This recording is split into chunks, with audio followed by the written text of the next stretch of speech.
Hello friends, आपका अपने channel learning with निकेतन में स्वागत है। और आज हम इस वीडियो में पादप जगत विविधता में आगे की क्वेश्चन करेंगे। जैसा कि आपको पता है, इससे प्रीवियस वाले पार्ट में मैं क्वेश्चन नंबर 51 से क्वेश्चन नंबर 100 तक करा चुका हूं।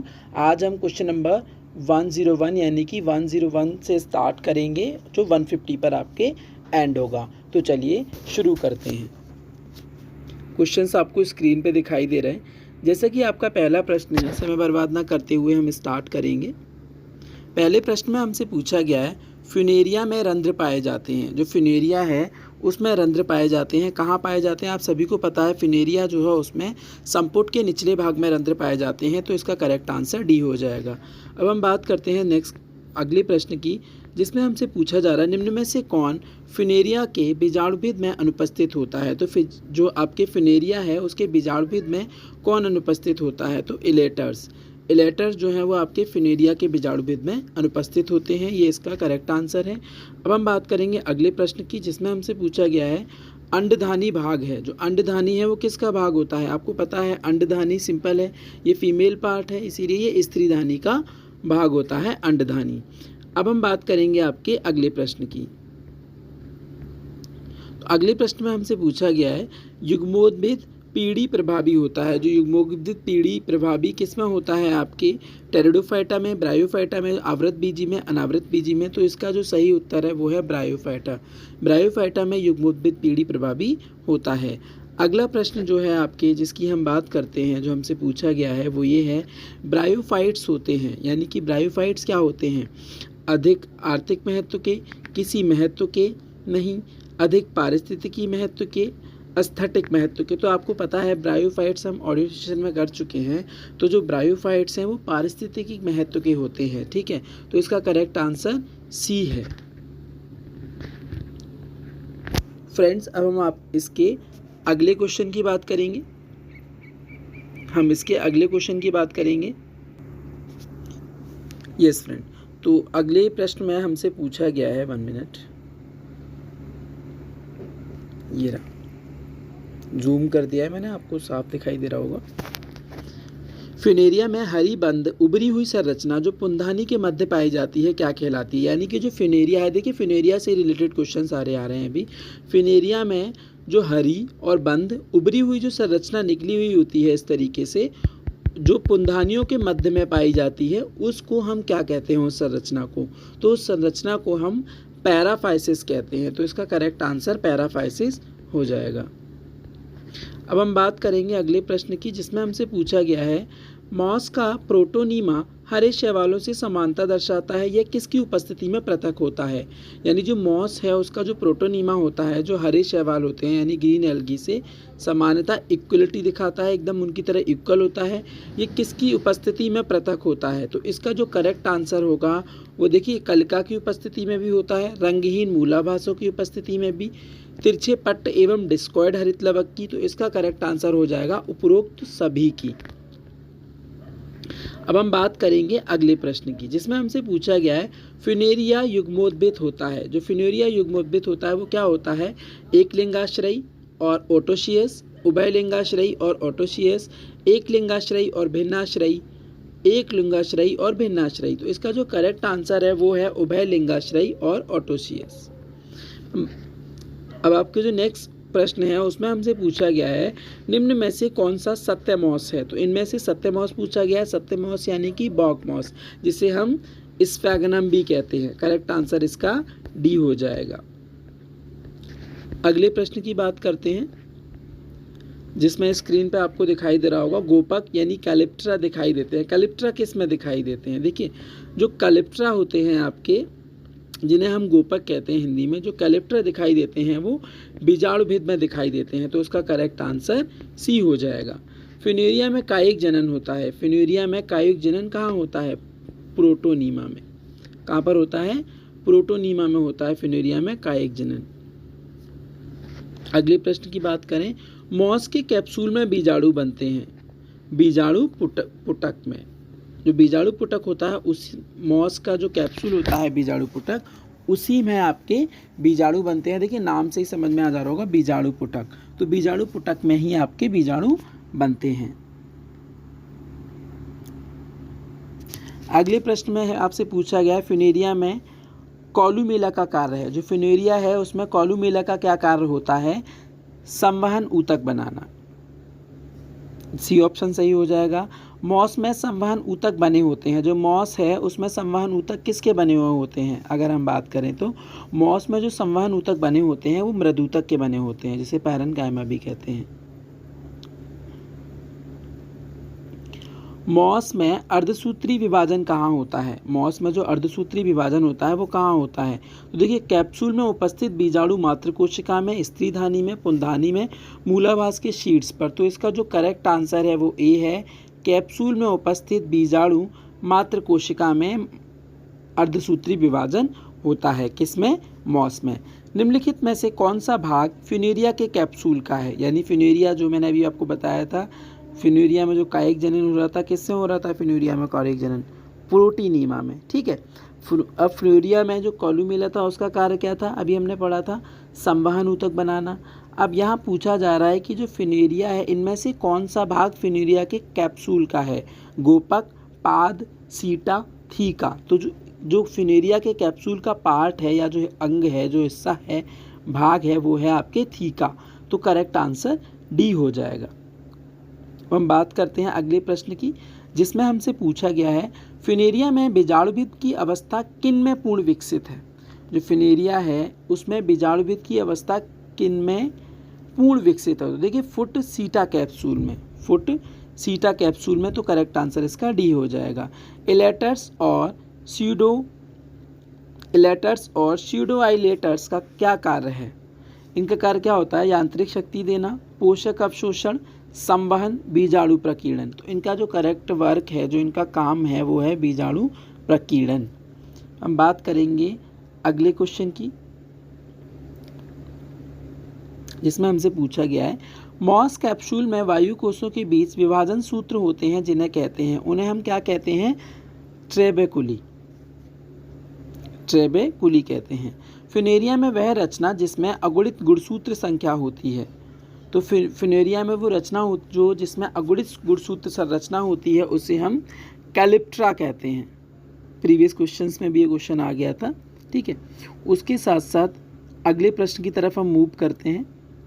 मॉस के बीजाणु का प्रकीर्णन किसकी सहायता से होता है? जो मॉस है उसके बीजाणु का प्रकीर्णन किसकी सहायता से होता है? तो देखिए, पेरिस्टोम दांत की, ओपर्कुलम की, कॉलूमेला की, एपोफाइसिस की। तो करेक्ट आंसर जो है इसका पेरिस्टोम दांत की। आर्थिक महत्व का ब्रायोफाइटा है, यानी कि इकोनॉमिक इंपॉर्टेंस आपने पढ़ा था बायोफाइटा का। इसमें से पूछा गया है आपके सामने कि जो इकोनॉमिक इंपॉर्टेंस का ब्रायोफाइटा है आपको वो बताना है। तो सिंपल स्फेगनम, सी आंसर इसका सही हो जाएगा। मॉस पादप में कैलिप्ट्रा बनता है। मॉस पादप में जो कैलिप्ट्रा बनता है वो कौन सा कैलिप्ट्रा बनता है? कहाँ पर बनता है? एंथ्रीडियम में, कैप्सूल में, कॉल्यूमेला में, इनमें से कोई नहीं। तो देखिए, ना तो एंथ्रीडियम में बनता है, ना ही कैप्सूल में बनता है, ना ही कॉल्यूमेला में बनता है। तो इसका आंसर हो जाएगा इनमें से कोई नहीं, यानी कि सारे आंसर ऑप्शन गलत हैं। Skip to D. तो आप डी इसका टिक कर देंगे। अंडदा किसका भाग है? अब आपसे पूछा है अंडदा किसका भाग है। देखिए, अंडदा सिंपल, जहाँ भी अंडे की बात होगी वो आपके फीमेल के लिए होंगी। ठीक है। तो इसीलिए इसका आंसर हो जाएगा स्त्रीधानी, डी। फ्यूनेरिया में मूलांग होते हैं। फ्यूनेरिया में जो मूलांग होते हैं वो बहुकोशिकीय होते हैं और शाखित होते हैं। ठीक है। अगले प्रश्न को देखते हैं, जिसमें हमसे पूछा गया है मॉस कैप्सूल में बीजाणुजनक ऊतक बनता है पूरे एंडोथीसियम भाग में, एंडोथीसियम की बाह्यतम स्तर की कोशिकाओं में, कॉलूमेला को ऊपर से घेरता है, काफ़ी अधिक विकसित ऊतक होता है। तो इसका करेक्ट आंसर है एंडोथीसियम की बाह्यतम स्तर की कोशिकाओं से, बी। अगला प्रश्न देख लेते हैं। मॉस युग्मोद्भिद से बिना निषेचन हुए बीजाणुभिद का बनना कहलाता है। क्या कहलाता है? दोबारा से पढ़ दे रहा हूँ। मॉस युग्मोद्भिद से बिना निषेचन हुए बीजाणुभिद का बनना कहलाता है अपयुग्मन। देखिए, पढ़ लीजिए, इसमें लिखा हुआ है, मैं कलर चेंज करके आपको दिखा दे रहा हूँ। देखिए, बिना निषेचन के कहा है, यानी मॉस युग्मोद्भिद से बिना निषेचन हुए बीजाणुभिद का जो बनता है, जो बीजाणुभिद बनता है उसे हम अपयुग्मन कहेंगे। चलिए फ्रेंड्स, अब हम अगला प्रश्न देखते हैं 128वां, जिसमें हमसे पूछा गया है मॉस के कैप्सूल पर पाई जाने वाली गोल प्याले नुमा अग्रस्त रचना कहलाती हैं। तो जो गोल प्याले नुमा अग्रस्त रचना होती हैं उन्हें हम प्रच्छद कहते हैं। क्या कहते हैं? प्रच्छद, जिसका करेक्ट आंसर ए हो जाएगा। अब पूछा गया है फ्यूनेरिया के प्रमुख में होते हैं। फ्यूनेरिया के प्रमुख में क्या होते हैं? केवल 16 दांत, 16 + 16 दांत, 16 + 32 दांत, 32 + 16 दांत। तो इसका करेक्ट आंसर हो जाएगा 16 + 16 दांत। मॉस के कैप्सूल का बीच का भाग बंद होता है, इसे कहते हैं अधःस्फीतिका, बीजाणुपुटक, प्रच्छद, स्तंभिका। तो इसका करेक्ट आंसर हो जाएगा स्तंभिका। अब हम अगले प्रश्न की तरफ मूव करते हैं। किसके जीवन चक्र में 2 पृथक पीढ़ियां पाई जाती हैं? देखिए, किसके जीवन चक्र में 2 पृथक पीढ़ियां पाई जाती हैं? सेपरेट जनरेशन पूछा है आपसे, ठीक है। बैसिलस में, आम में, टेरिस यानी कि जिसे हम ड्रायोप्टेरिस भी कहते हैं, या स्पायरोगायरा में। तो करेक्ट आंसर हो जाएगा ड्रायोप्टेरिस में या टेरिस में। करेक्ट आंसर सी हो जाएगा। मज्जा रहित रंभ कहलाती है। जिस रंभ में मज्जा नहीं होता उसे हम क्या कहते हैं? ठोस रंभ कहेंगे। ये तो बहुत ईजी है, ठीक है। अगले प्रश्न की तरफ मूव करते हैं। इसमें हमसे पूछा जा रहा है निम्न में से कौन सा जीवाश्मीय टेरिडोफाइट है? यानी कि इनमें से कौन सा जीवाश्मीय टेरिडोफाइट है? Lycopodium, Lygodium, Psilotum, Rhynia. तो इसमें से राइनिया जो है वो आपके जीवाश्मीय टेरिडोफाइट है। अब हम बात करेंगे टेरिडोफाइट्स में अर्धसूत्री विभाजन होता है जब बीजाणु बनते हैं, युग्मक बनते हैं, प्रोथैलस बनता है, जननांग बनते हैं। तो टेरिडोफाइटा में अर्धसूत्री विभाजन होता है तब उस समय टेरिडोफाइट्स में बीजाणु बनते हैं, ठीक है। करेक्ट आंसर ए हो जाएगा। अब हम अगले प्रश्न की तरफ मूव करते हैं, जिसमें हमसे पूछा जा रहा है सिलेजिनिला में पुंबड़ू में पाई जाती है। जो सिलेजिनिला होते हैं उनमें पुंबड़ू में पाई जाती है लंबवत काय, जिसके एक सिरे पर 2 कशाब होते हैं। लंबवत काय जिसके एक सिरे पर कई कशाब होते हैं। शिखरा काय कई कशाब के साथ। अंडा काय जिसके एक सिरे पर 2 कशाब होते हैं। तो इसका करेक्ट आंसर हो जाएगा लंबवत काय, जिसके एक सिरे पर 2 कशाब होते हैं, यानी कि ए ऑप्शन इसका सही है। अगले प्रश्न को देखते हैं। वह स्थान जहां से फर्न का स्पोरोगियम फटकर खुलता है, यानी कि जहां से फर्न का स्पोरोगोनियम फटकर खुलता है उसे हम क्या कहते हैं? स्फुटन मुख कहते हैं। उसे क्या कहते हैं? स्फुटन मुख।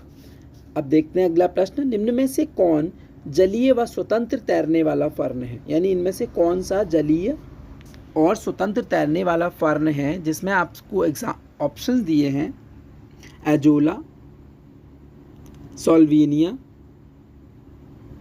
टेरिस, ए व बी दोनों। तो देखिए, करेक्ट आंसर की अगर हम बात करें तो इसका ए और बी दोनों हैं। ये जो आपके एजोला और सॉल्विनिया जो फर्न हैं ये दोनों ही जल के हैं और स्वतंत्र तरीके से तैरते हैं। तो करेक्ट आंसर इसका डी हो जाएगा।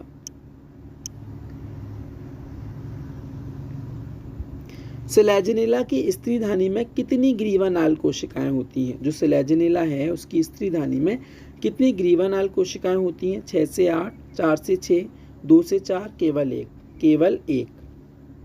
करेक्ट आंसर डी हो जाएगा।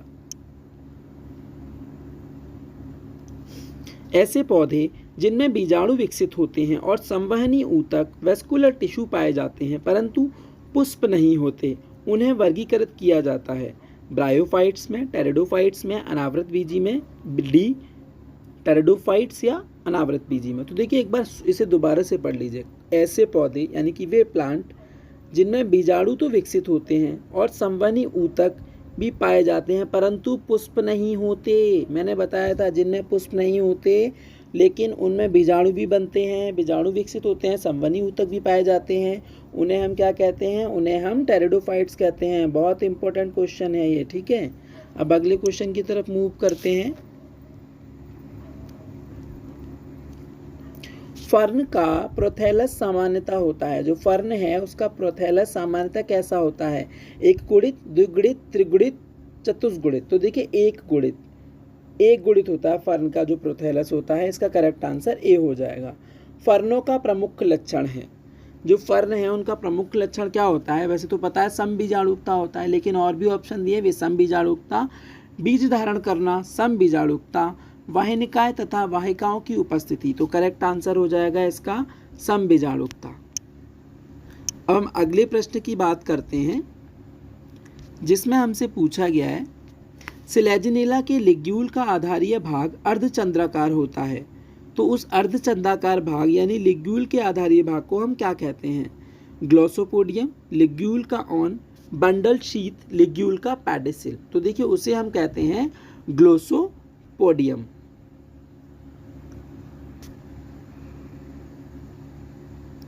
आई होप फ्रेंड्स आपको क्वेश्चन समझ में आ रहे होंगे, तो आप साथ के साथ आंसर्स दीजिए और अपना जब वीडियो आप पूरी कंप्लीट देख लें तो उसके बाद आप अपना स्कोर कमेंट बॉक्स में लिखना तो बिल्कुल ना भूलें। निम्न में से कौन सिलेजिनेला से संबंधित नहीं है? इनमें से सिलेजिनेला से संबंधित कौन नहीं है? Ramenta, trabeculae, rhizophore, ligule. तो देखिए इनमें से जो सिलेजिनेला से संबंधित नहीं है वो है रेमेंटा। करेक्ट आंसर ए हो जाएगा।